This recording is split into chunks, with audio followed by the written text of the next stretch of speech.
حسد کسی کو کھاتا پیتا یا پھلتا پھولتا دیکھ کر آسودہ ہو جانا، دل جلانا اور اس کی نعمتوں کے زوال کی تمنا کرنا، اس خراب جذبے کو حسد کہتے ہیں۔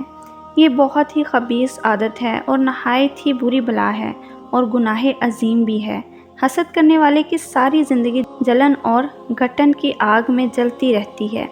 اور اسے چین اور سکون نصیب نہیں ہوتا۔ لہٰذا اللہ تعالیٰ نے قرآن مجید میں اپنے پیارے رسول صلی اللہ علیہ وآلہ وسلم کو حکم دیا کہ حسد کرنے والے کے حسد سے آپ خدا کی پناہ مانگتے رہیے۔ سورۃ فلق آیت نمبر 30۔ اور رسول اللہ صلی اللہ علیہ وآلہ وسلم نے فرمایا کہ حسد نیکیوں کو اس طرح کھا جاتی ہے جس طرح آگ لکڑی کو کھا جاتی ہے۔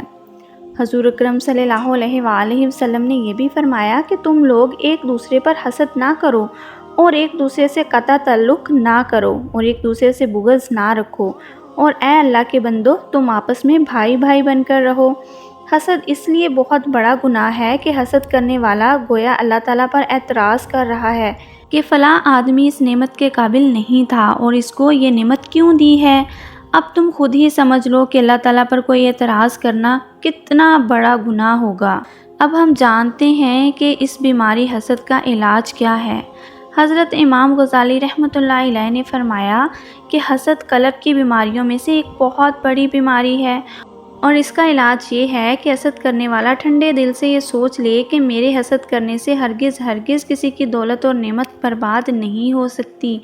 اور میں جس پر حسد کر رہا ہوں میرے حسد سے اس کا کچھ بھی نہیں بگڑ سکتا، بلکہ میرے حسد کا نقصان دین و دنیا میں مجھ کو ہی پہنچ رہا ہے کہ میں خواہ مخواہ دل کی جلن میں مبتلا ہوں اور ہر وقت حسد کی آگ میں جلتا رہتا ہوں،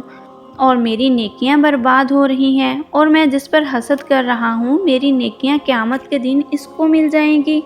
پھر یہ بھی سوچے کہ میں جس پر حسد کر رہا ہوں اس کو خداوند کریم نے یہ نعمتیں دی ہیں اور اس پر ناراض ہو کر حسد میں جل رہا ہوں، تو میں گویا خداوند تعالیٰ کی فعل پر اعتراض کر کے اپنا دین و ایمان خراب کر رہا ہوں۔ یہ سوچ کر پھر اپنے دل میں اس خیال کو جمائے کہ اللہ تعالیٰ علیم و حکیم ہے، جو شخص جس چیز کا اہل ہوتا ہے اللہ تعالیٰ اس کو وہی چیز عطا فرماتا ہے۔ میں جس پر حسد کر رہا ہوں اللہ کے نزدیک چونکہ وہ ان نعمتوں کا اہل تھا اس لیے اللہ تعالیٰ نے اس کو یہ نعمتیں عطا فرمائی ہیں، اور میں چونکہ ان کا اہل نہیں تھا اس لیے اللہ تعالیٰ نے مجھے نہیں دیں۔ اس طرح حسد کا مرض دل سے نکل جائے گا اور حاسد کو حسد کی جلن سے نجات مل جائے گی۔